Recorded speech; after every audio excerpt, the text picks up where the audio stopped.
اعوذ باللہ من الشیطان الرجیم بسم اللہ الرحمن الرحیم۔ کسی جگہ سے آوازیں آنا جنات کی موجودگی کی علامت ہے۔ بار بار استغفار زبان پر آنا گناہوں کے مٹنے کا ذریعہ ہے۔ خواب میں سانپ دیکھنا دشمن یا حسد کی علامت ہے۔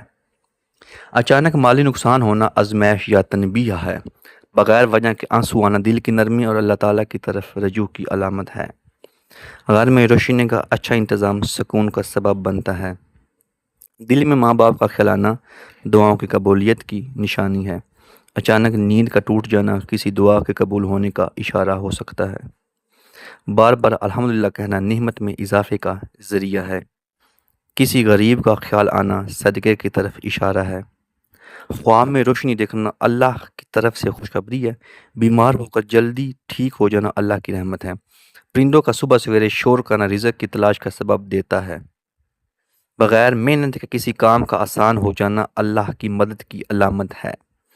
دل میں قرآن سننے کی خواہش پیدا ہونا ہدایات کی نشانی ہے۔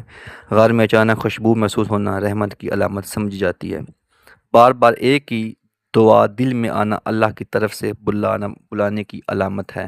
اچانک بخار آنا گناہوں کی مٹنے کی نشانی ہے۔ گھر میں بلب کا بار بار بجھ جانا بے برکتی کی علامت ہے۔ بار بار مسجد کا خیال آنا ایمان کی تازگی ہے۔ رات کو جاگ جانا تہجد کی توفیق کی علامت ہو سکتا ہے۔ بغیر وجہ کے خوف محسوس ہونا اللہ کی پناہ مانگنے کی یاد دہانی ہے۔ کسی کا مدد کا موقع ملنا آزمائش بھی اور نعمت بھی ہے۔ خواب میں قرآن دیکھنا خیر اور ہدایت ہے۔ اچانک صدقہ دینے کا دل چاہنا آزمائش کے ٹلنے کا سبب ہو سکتا ہے۔ دل میں کسی کے لیے نرمی آنا اجر کا سبب بن سکتا ہے۔ گھر میں مکھیوں کا زیادہ ہونا بے برکتی کی نشانی۔ بار بار چھینک آنا بعض اوقات